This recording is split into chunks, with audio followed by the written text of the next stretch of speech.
Olá pessoal, aqui é o professor Desuíte de língua inglesa, certo? No vídeo de hoje eu vou explicar para vocês o conteúdo para realizar a primeira parte, ou melhor, a primeira atividade sobre o resumão dos conteúdos gramaticais do sexto ano, certo? Se você está fazendo essa atividade, significa que você ou está no sétimo, ou está no oitavo, ou está no nono ano.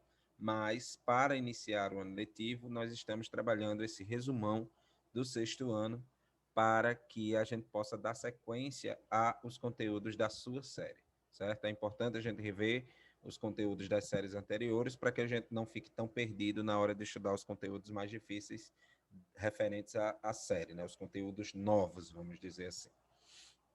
Então, é o seguinte, o primeiro assunto que eu vou cobrar na atividade chama-se Subject Pronouns,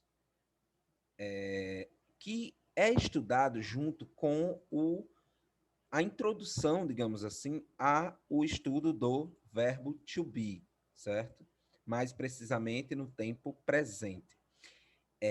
Esse verbo to be, vocês vão vê-lo bastante durante as aulas de inglês, e não é por acaso, certo? Apesar de que não é necessário 1 milhão de aulas, como muitos professores costumam fazer, para a gente aprender o verbo to be, né? O ideal é que o básico vocês aprendam só na aula de hoje, certo? A gente vai retomar em outras situações, em outros contextos, com outros tempos verbais, né? Em outros tipos de situações comunicativas.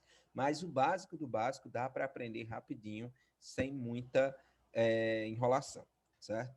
Então, antes de ir para o verbo to be, é importante a gente entender o que são esses subject pronouns. Subject pronouns equivalem em português, né, aos pronomes pessoais do caso reto. Que danada é isso, professor? Que palavrão é esse? Enfim, os pronomes pessoais do caso reto nada mais são do que eu, tu, ele, ela, nós, vós, eles, elas, você, né? Em algumas situações a gente usa você como pronome pessoal, né? Na linguagem popular, mas a rigor seria o tu, né? O equivalente ao você, mas enfim, isso são pronomes pessoais, né? Aquelas palavrinhas que a gente usa para se referir a uma pessoa, por isso que a gente chama de pronomes pessoais. Aqui é subject pronoun, subject em inglês é sujeito, então são os pronomes que desempenham as funções de sujeito, de pessoa, certo? Eles são usados para evitar a repetição dos nomes em posição de sujeito das orações. Vou enfatizar. Os pronomes pessoais ou os subject pronouns são usados para evitar a repetição dos nomes em posição de sujeitos da oração. Ou seja, em português, né? Se eu digo Maria foi à escola, Maria está merendando. Percebeu que repetiu o nome Maria 2 vezes? Então, para evitar essa repetição tão próxima, eu digo Maria foi à escola. Ela está merendando. O ela, né, esse pronome, serviu justamente para evitar a repetição do nome Maria que estava na posição de sujeito dessa frase. Isso aqui vocês vão estudar em português, certo? Com a professora de português de vocês, tá? Mas não custa nada a gente enfatizar isso para que vocês aprendam a referência disso em inglês. O pronome pessoal you apresenta a mesma forma para a segunda pessoa do singular e do plural. Danada é isso, professor. Primeira pessoa, segunda pessoa, sei lá o que danada é isso. Enfim, em português, por exemplo, para se referir a uma pessoa só, você diz você. Para se referir a duas pessoas, você diz vocês, certo? Então, quando você fala de essa segunda pessoa do singular, você está falando com você, singular, uma pessoa. Quando você fala de segunda pessoa do plural, você está falando de vocês, duas pessoas. Só que em inglês não tem essa diferença que a gente tem em português. A palavra you vai servir tanto para você quanto para vocês, ou seja, tanto para tu quanto para vós, que é quando há duas pessoas, certo? Nesse caso, é o contexto que vai determinar a qual das duas pessoas ele refere. Não dá só para olhar para a palavra e saber, isso aqui é singular ou isso aqui é plural. Então, se eu digo, you are doing the activity, eu estou dizendo, você está fazendo a atividade ou eu estou dizendo, vocês estão fazendo a atividade? Não dá para saber. só pelo contexto. Então, vocês teriam que estar sabendo exatamente se eu estava falando só com um aluno ou com vários alunos, certo? Então, não se preocupem em, meu Deus, e agora? Eu não sei, é vocês ou é vocês? É você ou é vocês? Não sei. Mas a forma em inglês vai ser sempre you, certo? Já o verbo to be, ele corresponde em português aos verbos ser ou estar. Guardem isso aqui, tá? Vai cair na atividade. O verbo to be corresponde em português aos verbos ser ou estar. Observe os quadros abaixo. No primeiro, você vai encontrar os subject pronouns, certo? Estão aqui nessa primeira coluna. E as formas não contraídas e contraídas do verbo to be. Aqui está a forma não contraída e aqui está a forma contraída, certo? Já eu explico melhor para vocês isso. Nos quadros seguintes, vocês vão encontrar exemplos de frases afirmativas, negativas e interrogativas. É o que está aqui. Então, vamos agora se debruçar sobre esse primeiro quadrinho, certo? Vou dar um zoom aqui para ficar mais fácil para vocês observarem aqui o quadro, tá ok? É o seguinte. Esse primeiro quadro aqui, esse aqui, ele apresenta apenas os subject pronomes, do singular e do plural. Então, I seria eu, you seria você, he seria ele, she seria ela, it seria ele ou ela, só que para coisas, para objetos ou para animais. Ou seja, qualquer coisa que não seja um ser humano, certo?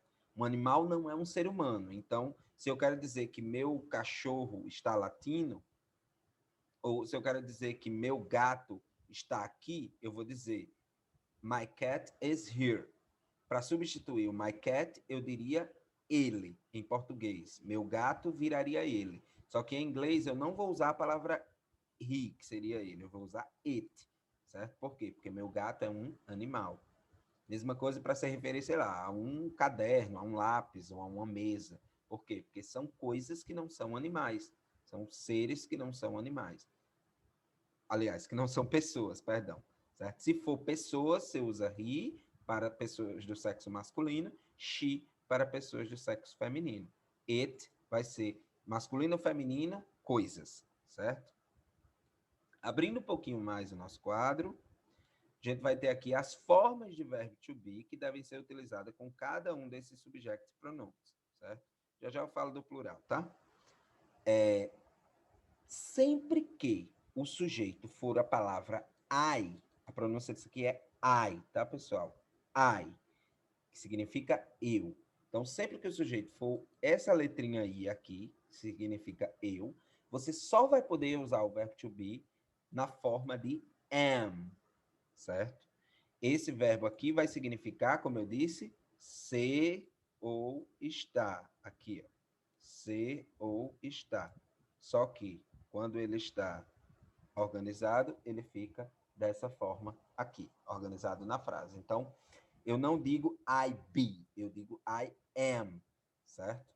Sempre I am. Esse am só vai ser utilizado com o sujeito I, com o subject pronoun I, que significa eu, certo? Eu vou pular o you, porque eu vou explicar quando estiver explicando o plural, tá? Quando o sujeito for he, she ou it, ou seja, quando o sujeito for uma pessoa ou uma coisa ou um animal, tá? No singular, um só. Eu sempre vou utilizar is, certo? Essa forma aqui para o verbo to be. Vai significar a mesma coisa, ser ou estar. Então, se eu digo I am, eu estou dizendo eu sou. Se eu digo he is, eu estou dizendo ele é. Compreenderam? É o mesmo significado, o am e o is. O que vai diferenciar é só o sujeito. Certo? Então, continuando. Com she e com it, mesma coisa. Se eu estou me referindo a uma coisa ou a uma pessoa, no singular, eu vou usar o verbo to be na forma de is, certo? Agora vamos para os subject pronouns no plural. No plural, o we significa nós, ou seja, mais de uma pessoa. You significa vocês. Aqui a gente viu que ele pode significar você também, né? Aqui não, anteriormente, no singular. Mas a forma de verbo to be vai ser sempre como se fosse no plural. Ou seja, are. E o they significa eles ou elas. Aqui não tem distinção de gênero como no he e no she. Vai ter distinção de gênero só no singular. No plural é they para eles e they para elas. Tá certo? Então, quando eu digo we are, eu estou dizendo nós. O que é que significa o verbo to be? Ser ou estar. Então, pode ser nós somos ou nós estamos. Se eu digo you are, seria vocês são ou vocês estão. Ou se for singular, você é ou vocês ou você é, na verdade, né? Ou você está, perdão. E se eu tenho o pronome pessoal they, eles, com o verbo to be vai ficar eles são ou elas são. Eles estão ou elas estão. Contexto que vai definir esse significado do verbo to be, certo? Então, a forma completa seria I am, you are, he is, she is, it is, we are, you are, they are, certo? E aí aqui, finalizando o nosso quadro, a gente tem as formas contraídas. Perdão. No inglês, assim como no português, é muito comum que quando a gente está conversando, né, numa conversa mais formal, a gente junte uma palavra na outra e fale isso de maneira mais rápida. Em inglês, a gente representa essa contração, a gente representa essa junção na escrita também, certo? Então, geralmente, na linguagem falada ou na linguagem informal, né? Você está mandando um bilhete para alguém, ou você está conversando no WhatsApp com alguém, você não precisa ser tão formal, dependendo de quem for essa pessoa, obviamente. Então, você vai utilizar a forma contraída nesse tipo de situação. Então, o I am vai virar I'm. O you are vai virar your. O he is vai virar his. O she is vai virar she's. O it is vai virar its. O we are vai virar we're. O you are vai virar your. E o they are vai virar their. Certo? Their. Então, isso é utilizado quando a gente está na linguagem mais informal, numa linguagem sem se preocupar muito em falar correto e tal. Então, na linguagem mais formal, num texto, para uma atividade ou algo que você vai se comunicar com alguém importante, você usa a full form, ou seja, a forma completa, certo? Aqui abaixo, como eu disse, a gente tem exemplos de frases afirmativas, de frases negativas e de frases interrogativas, certo? Vou aumentar um pouquinho aqui para dar para vocês verem. Então, aqui eu tenho I am in the right class. Eu estou na sala correta. Ou you are a new student. You're a new student. Você é um aluno novato ou um novo aluno. He is my friend. Ou he's my friend. Ele é meu amigo. She is at school now. Ela está na escola agora. It is a new restaurant. Este é um novo restaurante. Perceba que restaurante é coisa, não é uma pessoa. Por isso que eu utilizei o at. Aqui, we are Brazilian. Ou seja, nós somos brasileiros. You are teachers. Vocês são professores. Ou você é professor. Vamos supor que um de vocês estivesse falando comigo para dizer que eu sou professor. Vocês iriam dizer, you are teacher. Se você estiver falando comigo e com a professora, sei lá, Vânia, você estaria dizendo you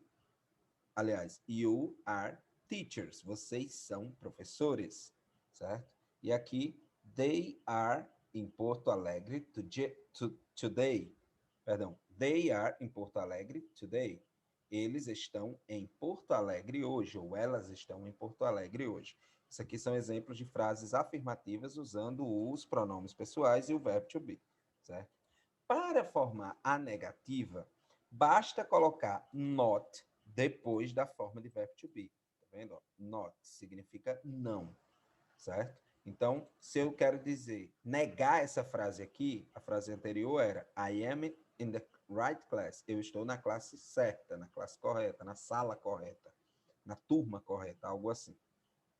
Então, para negar isso, para dizer que eu não estou na sala correta ou na turma correta, eu digo I am not in the right class. Se eu quero negar a frase que estava aqui, que era você é um estudante novato, ou you are a new student, você bota o not depois do are, certo? Então vai ficar you are not a new student. Para negar a frase he is my friend, você vai dizer, que significa ele é meu amigo, você vai dizer he is not my friend. Ele não é meu amigo. Para negar a frase she is at school now, que é ela está na escola agora, você vai dizer she is not at school now. Ela não está na escola agora. Para negar a frase it is a new restaurant, este é um restaurante novo, você vai dizer it is not a new restaurant. Só uma observação em relação ao it, pessoal. Nesse tipo de situação, a gente traduz ele como este, mas a rigor, o it é um pronome pessoal. Então, se fosse para traduzir literalmente, do jeito que deveria ser, eu diria, ele é um restaurante novo. Vamos supor, sei lá, que você estivesse perguntando, esse restaurante aqui faz muito tempo que está aqui? Aí você ia dizer, não, ele é um restaurante novo. Então, it is seria, ele é um restaurante novo. Ou se você quisesse confirmar, você ia dizer, sim, este não é um restaurante novo. Ele é antigo, está aqui há muito tempo, certo? Então, it is not a new restaurant. Aqui tem, you are teachers. Vocês são professores. Mas vocês, alunos que estão assistindo essa aula, não são professores. Então, como é que eu diria vocês não são professores? Dessa forma, you are not teachers. Ou you aren't teachers. Ou you're not teachers. É mais comum essa forma aqui, tá, pessoal? You aren't teachers. Vocês não são professores. Mas a forma full form, né, a forma completa, é you are not teachers. Vocês não são professores. E por último, para negar a frase they are em Porto Alegre today, a gente diria they are not in Porto Alegre today. Eles não estão em Porto Alegre hoje. Por fim, as formas interrogativas, né, do verbo to be em frases. Como é que eu faria pergunta para essa resposta aqui? Como é que eu perguntaria, eu estou na classe correta? Eu perguntaria dessa forma aqui. Então, perceba o que é que aconteceu comparando com a forma afirmativa. O am, que na forma afirmativa vem depois do sujeito, depois do pronome, passou para frente do pronome. Ó, tá vendo? O I, que é eu, foi para depois do verbo. O verbo, que é sou ou estou, veio para o começo. Então, para formar uma pergunta, não basta colocar a interrogação no fim da frase. Tem que também fazer essa inversão do verbo to be. O verbo vem para o começo. E qual é o verbo? Se o sujeito for I, o verbo é am. Se o sujeito for he, she ou it, ou seja, ele ou ela, o verbo to be vai ser is, e se o sujeito for nós, vocês ou eles, o verbo vai ser are, certo? Então, como é que ficam as perguntas? Am I in the right class? Eu estou na classe certa? Ou are you a new student? Você é um aluno novato? Ou is he your friend? Ele é seu amigo? Is she at school now? Ela está na escola agora? Is it a new restaurant? Este é um novo restaurante? Are we late? Nós estamos atrasados? Are you teachers? Vocês são professores? Ou are they in Porto Alegre today? Eles estão em Porto Alegre hoje? Então, essas são as três maneiras, né, as três situações em que a gente usa o verbo to be, frases afirmativas, frases negativas, frases interrogativas, todos aqui utilizando o presente, certo? do verbo to be, certo? Verbo to be no presente vai ser sempre am, is ou are. O que é que vai definir qual dos três? O sujeito, ou seja, o pronome pessoal, ou a palavra que antecede o verbo, o termo, a expressão que está na função do sujeito. Né? Quem é que está praticando a ação de ser ou estar? Né? Quem é o responsável pela situação de ser ou estar? Na verdade, ser ou estar não é ação, né? Mas enfim. Vai ser essa palavrinha que vocês vão procurar para saber qual forma do verbo to be utilizar. Tá certo? É importante, tá, pessoal? Isso aqui, com exceção da primeira pessoa do singular, ou seja, da palavra eu ou I, há 3 maneiras diferentes de formar as frases negativas. Atente-se aos exemplos do quadro central acima. Perceba que, com exceção do I, em todos os outros eu apresentei 3 formas. Ó. You are not, you're not ou you aren't. Então, como eu disse, o mais comum é essa última, né, em relação às formas contraídas. Mas cada situação, cada contexto, se vocês encontrarem assim é certo, se vocês encontrarem assim é certo, se vocês encontrarem assim é certo, certo? Só que essa é a forma desenvolvida, né, sem contração, e essas 2 formas aqui são 2 formas contraídas corretas, tá? Dando continuidade, pessoal, agora a gente vai ver um quadro com short answers. O que seriam short answers? Seriam respostas curtas, né? Afirmando e negando. Se eu pergunto, por exemplo, você é de Natal? E aí você vai responder, yes, I am. Sim, eu sou. Ou se você não for, você vai dizer, no, I'm not. Não, eu não sou. Então, short answers seriam respostas curtas utilizando o verbo to be, certo? Só para confirmar ou para negar alguma coisa, certo? Então, se alguém pergunta, você é de Natal? Aliás, se você perguntasse a alguém, eu sou de Natal, e a pessoa confirmaria, yes, you are, ou seja, sim, você é, ou no, you aren't, não, você não é. Aí aqui, com he, né? Ele é de Natal? Você, sim, ele é. Você diria, yes, he is. Ou no, he isn't. Se fosse uma menina, yes, she is. No, she isn't. Se fosse, sei lá, seu cachorro ou essa cadeira, você diria, yes, it is. Sim, ele é. Ou não, ele não é. E se fosse se referindo a nós, você diria, yes, we are. Sim, nós somos. Ou, no, we aren't. Não, nós não somos. Para se referir a vocês, no plural. Sim, vocês são. Yes, you are. No, you aren't. Lembrando sempre que o you é do mesmo jeito para o singular e para o plural, certo? E por fim, se for se referir a eles, yes, they are. No, they aren't. Ou seja, sim, eles são. Sim, elas são. Não, elas não são. Não, eles não são. Ou não estão, enfim, contexto que vai definir. E aí, dando continuidade, a gente tem mais 2 conteúdos, certo? Deixa eu só acrescentar a tela aqui. Isso. A gente tem os artigos definidos e os artigos indefinidos. Definite article e indefinite articles. O definite article, the, certo? A pronúncia, pessoal, muita gente pronuncia como de, como se fosse de, né? Ou te, como se fosse te, mas nem é de, nem é te.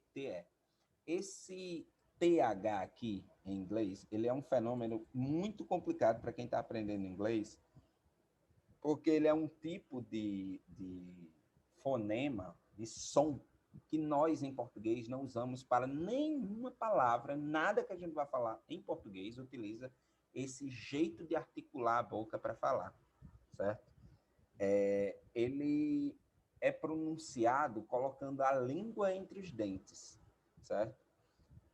Quando você vai dizer a letra F, você bota a parte de cima do dente no lábio de baixo. Você fala faca, por exemplo. Você bota a parte de cima do dente no lábio de baixo. Quando a gente vai pronunciar esse TH em inglês, a gente, em vez de colocar a parte de cima do dente no lábio de baixo, a gente coloca a língua no meio dos dentes. Então, vai falar D. Você vai falar como se fosse falar DE, só que com a língua no meio dos dentes. Então, você fala D. Então, a pronúncia correta desse artigo é D. ele corresponde em português aos artigos definidos, ou seja, o, a, os e as. Ao contrário do que acontece na língua portuguesa, o artigo definido é invariável quanto ao gênero e ao número, ou seja, como eu acabei de dizer, o de, ele tanto se refere a singular, ou seja, a o, quanto a plural, a os, certo? Ele é usado antes de substantivo especificado pelo enunciador, ou seja, vamos ver essas duas frases aqui. The boy in the picture is famous. Are the girls famous too? O que é que está dizendo aqui? O garoto na foto, in the picture, é famoso. O garoto na foto é famoso. Aí pergunta depois. Are the girls famous too? As garotas são famosas também? Ou seja, aqui é o no singular e aqui se escrevendo do mesmo jeito é as. Então é o contexto que define essa tradução. Mas em inglês ele não tem variação, por isso que eu digo que ele é invariável, certo? Então, aqui está dizendo, the boy in the picture is famous, o garoto na foto é famoso, e aqui, are the girls famous too? As garotas são famosas também? Frase de baixo, the girl is from Mexico. Are the students from Mexico too? Mexico too? Ou seja, as garotas, aliás, a garota é do México. Os estudantes são do México também, certo? Os alunos são do México também. Então, aqui a garota, aqui os estudantes. Então, é a mesma palavra, só que com traduções diferentes, porque em inglês o the não tem variação, certo? Já os artigos indefinidos em inglês são dois, são a e an. Eles correspondem aos artigos indefinidos em português, portanto, são usados antes de substantivos contáveis no singular. Guardem isso aqui que está caindo na atividade, tá? O a, sozinho, é utilizado antes de substantivos que iniciam com som de consoante, com Y ou com H sonoro. Por exemplo, a boy, garoto. A uniform, uniforme. A year, ano. A house, uma casa. Esse R aqui, esse H aqui, perdão, ele tem som de R. Por isso eu chamo de H sonoro, tá? A pronúncia dessa palavra aqui é house. Já o N, a N, é utilizado antes de substantivos que iniciem com som de vogal ou com H mudo. Por exemplo, an eraser, ou seja, uma borracha, e an umbrella, guarda-chuva. Perceba que a primeira letra é uma vogal, a primeira letra é uma vogal. E aqui a palavra hour, esse H aqui, ele não tem o som do R, não é como house. Esse H aqui é como o nosso, H mudo. Então, a pronúncia dessa palavra aqui é hour, certo? Então, por isso que esse an aqui tá com, esse artigo aqui tá como an, porque esse H aqui não tem som. Então, é como se a primeira letra fosse o O, que é uma vogal, certo? Vocês vão usar isso aqui em uma das questões da atividade ou em duas, se eu não me engano. Dando sequência, pessoal, a gente tem os possessive adjectives e o genitive case. Os possessive adjetivos correspondem aos pronomes possessivos em português, usados antes de substantivos para indicar posse. Por exemplo, quando eu digo this is my cat Garfield, eu estou dizendo que this, este, is, é, meu gato Garfield. O my significa meu, está indicando posse, ou seja, a quem determinado ser ou objeto pertence, certo? Its tail is long and fur, ou seja, o seu pelo, ou o seu rabo, na verdade, a sua cauda, perdão, é longa e fofa, certo? Fofinha. Então, a cauda de quem? De Garfield. Its é sua cauda, ou seu rabo, tá? Aqui, is she your friend? Ela é sua friend, amiga. Então, your aqui significa sua, no sentido de amiga dela, amiga de alguém. Aqui, our birthdays are in December. nossos aniversários são em dezembro. Então, duas pessoas que fazem aniversário em dezembro estão dizendo isso. Elas estão dizendo que o aniversário delas, ou seja, que pertencem a elas, que elas possuem, são em dezembro. Então, our, nosso. His name is John, ou seja, o seu nome, ou o nome dele é John.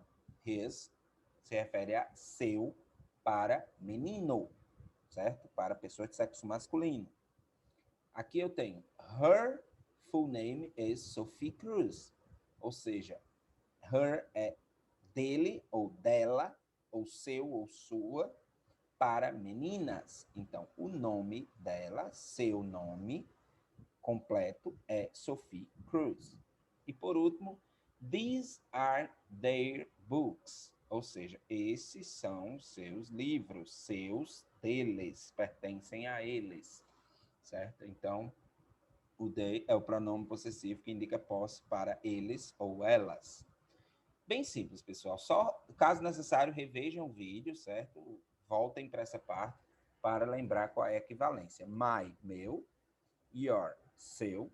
His, dele ou dela. Dele, perdão, só dele. Pessoa de sexo masculino.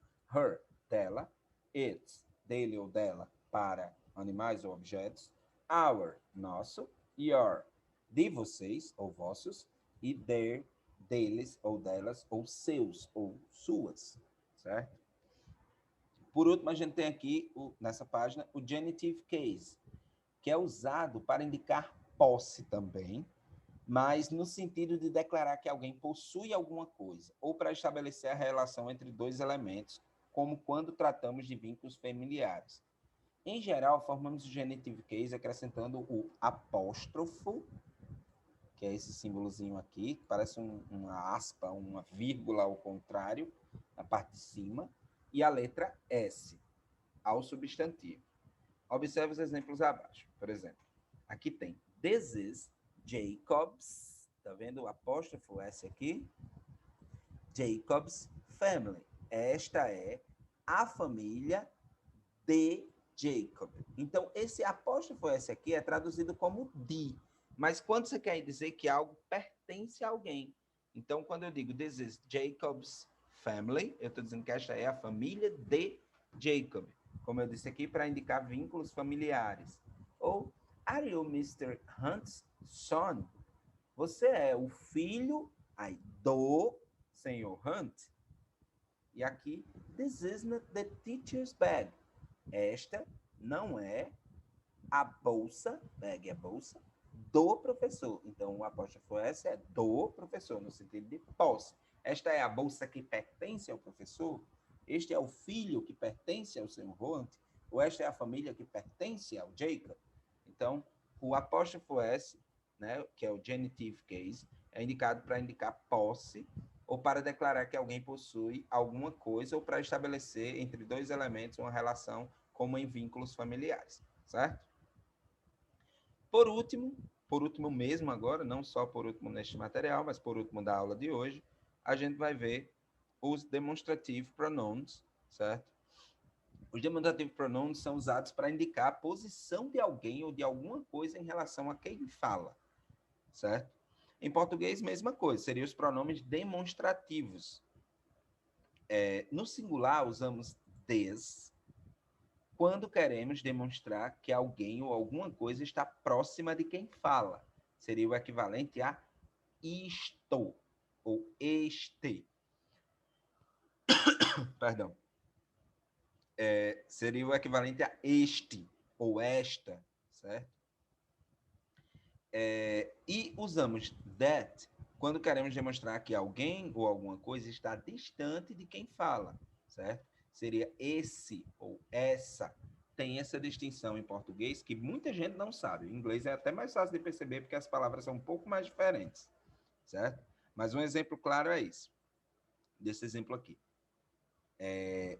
A seria a primeira pessoa falando, B seria a segunda pessoa falando em um diálogo, tá? Então, Mark, who is this girl here? Mark, quem é esta garota aqui? Perceba que está falando de alguém que está muito perto dele, tá? Aí, o Mark vai e responde. She is my friend. Her name is Kwon. Ela é minha amiga. O nome dela é Kwon. E aí ele responde. Who is that man over there, Emma? Aí ele vai perguntar a Emma. Quem é aquele homem, ou esse homem, bem ali, longe, certo? Não está perto deles, por isso que ele usou that. Então, who is that man over there, Emma? E aí a pessoa vai e responde. That's my history teacher. His name is Joseph.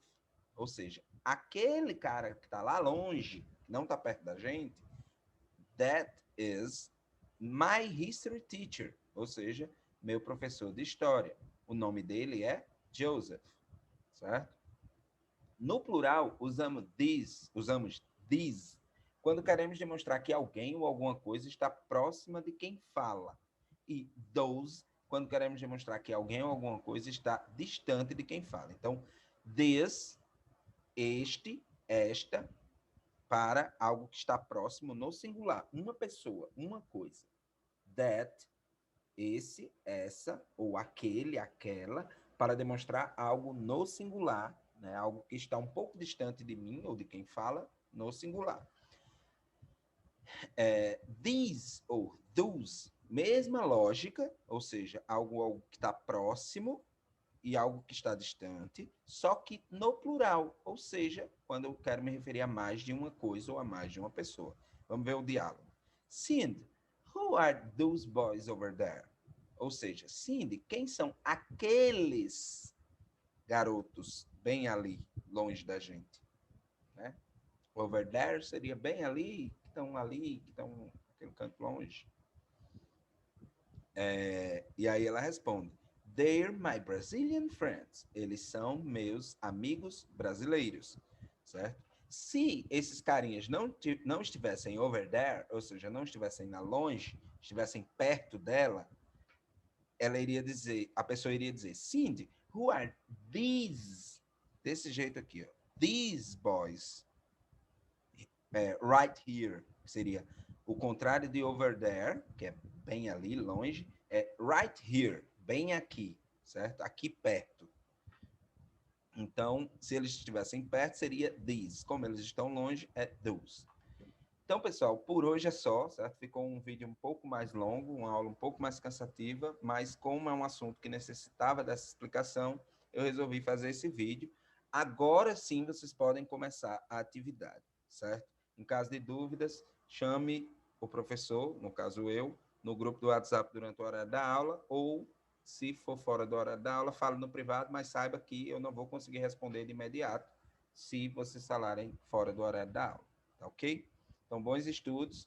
Na nossa próxima aula, eu vou explicar mais uma parte do conteúdo para vocês fazerem mais uma parte da atividade, certo? A gente vai para a parte 2 dessas atividades sobre o resumão do sexto ano, ok? Até lá.